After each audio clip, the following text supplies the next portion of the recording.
America के Los Angeles में अचानक आग का लगना, कहीं ये सब प्री प्लान तो नहीं? चूंकि दज्जालियत का दौर है, जो चीज होगी वो दिखाई नहीं जाएगी, जो चीज नहीं होगी वो दिखाई जाएगी। आज हर तरफ मीडिया में इस शदीद आग के लगने का एक ही रीजन बताया जा रहा है, क्लाइमेट चेंज। इस वीडियो में इस पूरी सिचुएशन की हम डिटेल्ड एनालिसिस करेंगे, इसलिए इस वीडियो को एंड तक जरूर देखिएगा।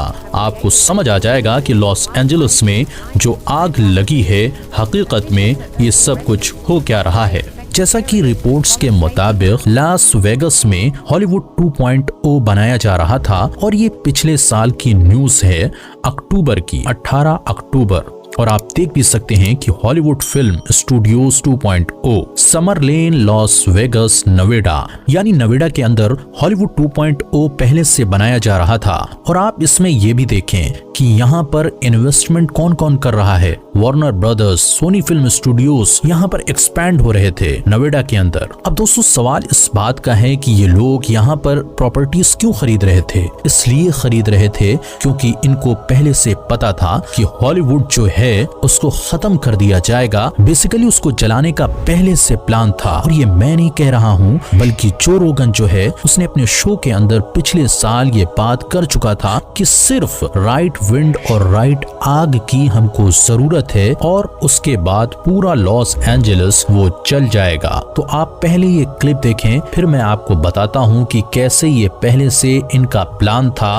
और ये प्लान है क्या, इससे इनको हासिल क्या करना है। I talked to a fireman once and he goes, dude, one day, he goes, it's just going to be the right wind and fire's going to start in the right place and it's going to burn through LA all the way to the ocean and there's not a thing we can do about it.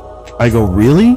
He goes, yeah, we just get lucky. इसमें जो रोगन का कहना है कि इनकी बात किसी एक फायर डिपार्टमेंट के बंदे से हुई थी। उसने बताया था कि सिर्फ एक राइट फायर और राइट विंड की हमें जरूरत है और उसके बाद लॉस एंजलिस वो पूरा जल जाएगा और हम इसके लिए कुछ भी नहीं कर पाएंगे, जैसा कि हमें होते हुए दिखाई भी दे रहा है। We just get lucky. He goes, we get lucky with the wind. He goes, but if the wind hits the wrong way, it's just going to burn straight through LA and there's not going to be a thing we can do about it. Because these fires are so big, dude. When they're talking about like thousands of acres that are burning simultaneously with like 40-mile-an-hour winds. And the wind's just blowing embers through the air and those embers are landing on roofs and those houses are going up and they're landing on bushes and those bushes are going up and everything's dry. And once it happens in a way where it's so spread out that there's nothing they can do. There's nothing they can do. You just have to evacuate, right? Nothing they can do. You just got to get out of there. तो दोस्तों 19 जुलाई 2024 को जो रोगन का ये podcast जिसके अंदर उसने ये बात कही थी, यानी कि पिछले साल से उसको ये चीज पता थी कि अगले साल जो है आग लगनी ही लगनी है और उसको बुझाया नहीं जा सकेगा, क्योंकि ये मामूल की बात बन चुकी थी कि कैलिफोर्निया के अंदर हर समर्स के अंदर हर गर्मियों में आग लगती थी। लेकिन इस दफा ऐसा क्या हुआ है जो आग बुझाई नहीं जा सकी, चूंकि ये पहले से ही प्लान था जीसो। और आप नोट करें कि हॉलीवुड फिल्म स्टूडियोज पहले से ही शिफ्ट होना शुरू हो गए थे, इन्वेस्टमेंट करना शुरू हो गए थे लॉस वेगस के अंदर, जो कि एक अलहदा स्टेट है नवेडा। उसके अंदर ये एक सिटी है जहां पर ये अपनी इन्वेस्टमेंट करके उसको हॉलीवुड फिल्म स्टूडियोज 2.0 पहले ही से कह रहे थे कि हॉलीवुड जो है वो शिफ्ट हो रहा है लॉस एंजलिस से लास वेगस के अंदर। फिर सिर्फ यही नहीं, अगर आप लॉस एंजलिस की अपनी गवर्नमेंट की वेबसाइट देखते हैं, ita.lact.gov, जो वेबसाइट्स होती हैं वो गवर्नमेंट की अपनी वेबसाइट होती है। और आप नोट करेंगे कि इस गवर्नमेंट की वेबसाइट के ऊपर ये आर्टिकल जो पड़ा हुआ है स्मार्ट LA 2028, यानी कि 2028 तक इन्हें लॉस एंजलिस को स्मार्ट सिटी में तब्दील करना था। तो स्मार्ट सिटी में तब्दील कैसे करना था? क्या जला के तब्दील करना था? जी हाँ, बिल्कुल। इनको एक नया इंफ्रास्ट्रक्चर चाहिए और इसके लिए एक आर्टिकल है जो कि .LA के ऊपर पड़ा हुआ है। और अगर आप गौर करें तो यहाँ पर इन्होंने हमें दिखा रखा है कि कैसा फ्यूचरिस्टिक नई नई किस्म की बिल्डिंग्स और नए किस्म का इंफ्रास्ट्रक्चर जो है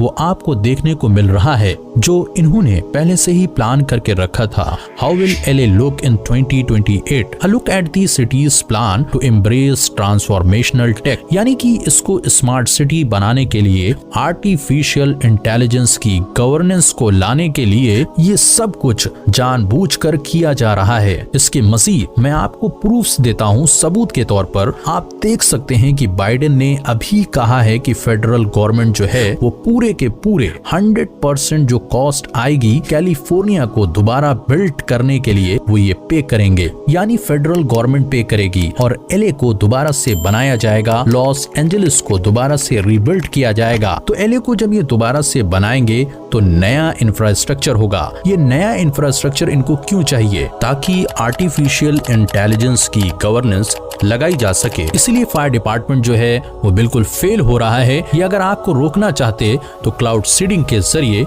बारिश करवा के आग को रोक सकते थे, लेकिन ये इसको रोकना नहीं चाहते हैं। इस आग को रोकने के लिए गवर्नमेंट सब कुछ कर सकती है, लेकिन ये रोक नहीं रहे हैं, बल्कि ये बात क्या कर रहे हैं कि हम इसको दोबारा से बिल्ड करेंगे, 100% हम पे करेंगे। मगर फिर इस दफा कहा जा रहा है कि हॉलीवुड की कई सेलिब्रिटीज के घर जो बिलियंस ऑफ डॉलर्स के घर थे वो जलकर राख हो गए हैं। बड़ी तबाही हो गई है। इतने सेलिब्रिटीज के घर इसमें तबाह हो गए हैं। इस तरह की न्यूज आपको सुनने को क्यों मिल रही है? अगर आपको याद हो तो मवई के अंदर जब आग लगी थी तो उस आइलैंड के ऊपर भी हॉलीवुड सेलिब्रिटीज के घर थे। बड़े बड़े टेक बिलियनियर्स जैसे कि जेफ बेजोस का वहां पर घर था, लेकिन उसके बावजूद आग लगी हुई थी पूरी जगह पर, लेकिन सेलिब्रिटीज के किसी भी घर को कोई नुकसान नहीं पहुंचा था। जिस पर लोगों ने ये सवाल उठाए थे कि आग को कैसे पता कि ये सेलिब्रिटी का घर है तो यहाँ पर नहीं लगना। तो इस दफा इन्होंने क्या किया? इस दफा इन्होंने सेलिब्रिटीज के घरों को,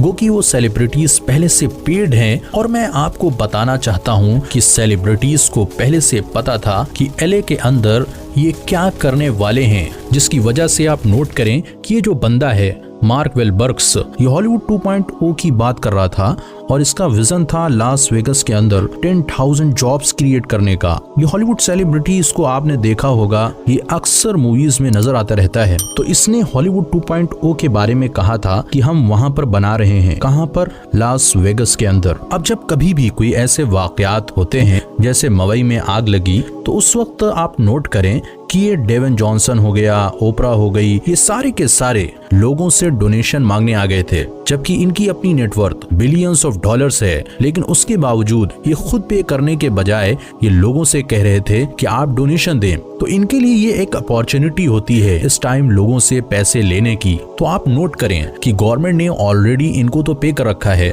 ऑलरेडी इनके पास और भी बहुत सारी प्रॉपर्टीज हैं, इनको कोई फर्क नहीं पड़ता एक घर के जल जाने से। लेकिन आप नोट करें कि जब मवई के अंदर आग लगी थी तब इन्होंने क्या करा था? तब भी लोगों से डोनेशन मांगना शुरू कर दी थी। और अब क्या हो रहा है? अब भी सेम पैटर्न दोहराया जा रहा है। देखें, बियोंसे pledges $2.5 million to attend fire victims as celebrities mobilize donations volunteering efforts aimed LA wildfires। इसका क्या मतलब होता है? इसका मतलब ये नहीं कि बियोंसे जो है वो $2.5 million अपनी जेब से देगी। इसने प्लेज किया है। प्लेज करने का मतलब ये है कि मैं जो भी शो से कमाई करूंगी उसमें जो पैसे आएंगे मैं $2.5 million जो हैं वो मैं पे कर दूंगी, इनको डोनेट कर दूंगी। तो पैसे आने कहां से हैं? मेरे और आप जैसे लोगों की जेब से आने हैं, जो इनके कंसर्ट्स में जाएंगे, जो इनकी म्यूजिक को खरीदेंगे। वो जो पैसा इकट्ठा होगा उसमें से ये $2.5 million देगी। इसी तरह से जो बाकी सेलिब्रिटीज हैं वो अपनी अपनी जगह फंड रेजिंग कर रहे हैं ताकि वो डोनेट कर सकें जो विक्टिम्स हैं। तो आप नोट करें कि इनके लिए ये एक अपॉर्चुनिटी होती है। आपको क्या लगता है कि ये 100% पे कर देते हैं? जी नहीं। अगर इन्होंने $10 million बनाया तो उसमें से ये $2 million आराम से दे सकते हैं। तो बेसिकली इन्हें अपने आप को प्रमोट करना होता है और दूसरों के सामने ये अच्छे भी बन जाते हैं कि देखें जी हम तो पैसे दे रहे हैं। यकीन माने कि ये अपनी जेब से $1 नहीं देते। तो अगर मवई फायर्स की बात की जाए तो कब का ये फायर वाला मामला हो चुका है, इसके बावजूद अभी तक मवई को रीबिल्ड नहीं किया गया है। और यहाँ पर भी फीमा जो है वो हेल्प कर रहा है लोगों की। अगर आप गौर करें तो फीमा जो है वो प्रोवाइड कर रहा है assistance to the state of California in response to wild fires and straight line winds that began on January 7, 2025, and FEMA is working with federal and non-profit partners to support the state-led response। तो आपके सामने है FEMA जो है वो इसके अंदर actively part लिए हुए है। तो दोस्तों ये सब कुछ आपस में इंटरलिंक्ड है। और अगर आपको मालूम हो तो एक किताब है protocols of the learned elder of Zion. इस किताब में लिखा हुआ है कि कैसे हमारा जो ट्रस्ट है वो अपनी गवर्नमेंट के ऊपर से, हमारे अपने इंस्टीट्यूशंस, हमारे इदारों के ऊपर से खत्म करवाया जाएगा, ताकि लोग खुद डिमांड करें एक ही बादशाह की, ताकि पूरी दुनिया के अंदर एक ही निजाम कायम हो सके। न्यू वर्ल्ड ऑर्डर को लाने के लिए, मुखालिफे मसीह की बादशाहत को लाने के लिए जितने भी इंस्टीट्यूशंस हैं, जैसे फायर डिपार्टमेंट वहां पर कुछ नहीं कर पा रहा है तो लोगों के अंदर फ्रस्ट्रेशन है। इवन यहाँ पर बात ये की जा रही है कि जो इंश्योरेंस कंपनीज हैं उन्होंने इंश्योरेंस देने से मना कर दिया है। उन्होंने कहा कि भाई हम दिवालिया हो जाएंगे, हमारे पास पैसे नहीं हैं, हम नहीं दे सकते हैं। तो जितना पैसा लोगों ने इंश्योरेंस के लिए ऑलरेडी अपने घरों का इंश्योरेंस करवा के रखा था, तो उनको इंश्योरेंस के पैसे नहीं मिल रहे। तो इंस्टीट्यूशंस जो हैं वो क्रिपल डाउन कर रहे हैं, वो फॉल कर रहे हैं, वो गिर रहे हैं, जो कि इस बात का सबूत है कि लोगों का ट्रस्ट जो है वो अपने इंस्टीट्यूशंस के ऊपर से तोड़ा जा रहा है, ताकि नए इंस्टीट्यूशंस बनाए जा सके। अब चूंकि फायर डिपार्टमेंट इस आग को रोकने के लिए कुछ नहीं कर पा रहा है, तो लोग ट्रस्ट किस पे ज्यादा करेंगे? लोग ट्रस्ट करेंगे आर्टिफिशियल इंटेलिजेंस गवर्नेंस के ऊपर, कि आर्टिफिशियल इंटेलिजेंस अगर होती, ये तो इंसान है जो कि बेवकूफ है, जिसको समझ नहीं आ रहा है कि आग रोकनी कैसे है। यही अगर आर्टिफिशियल इंटेलिजेंस के पास ये सारी गवर्नेंस होती, तो एआई क्योंकि बहुत ज्यादा ज़हीन है, तो वो कोई ना कोई तरीका ऐसा निकाल कर लाता कि आग बहुत जल्दी बुझ जाती और इतना ज्यादा नुकसान ना होता। तो दोस्तों ये सब कुछ जानबूझकर किया जा रहा है। It is all by design, it is all by plan. मगर मैं आखिर में यही बात कहूंगा कि चाहे ये आग प्लान्ड थी या नहीं थी, नेचुरल थी, अननेचुरल थी, एट द एंड दोस्तों हकीकत ये है कि हमने अपने खुदा को नाराज किया है, जिसकी वजह से उसने इनकी साजिशों पर पानी नहीं फेरा और ये अपनी साजिशों में कामयाब हो रहे हैं। अगर अल्लाह चाहता तो वो बारिश बरसाकर इनके मंसूबे को फेल कर सकता था, मगर नहीं। यह सारी आफात इंसानों पर उनके अपने आमाल की वजह से आ रही हैं। ये सिर्फ अमेरिका तक महदूद नहीं रहने वाली। ये बात अपने जहन में रखिएगा, जब अल्लाह गजबनाक होता है तो सिर्फ कौम या मुल्क तक ही गजब महदूद नहीं होता, तो गेहूं के साथ खून भी पिसता है। इसलिए नेकी की दावत और बुराई से रोकना, इसको अपना असल काम बनाएं।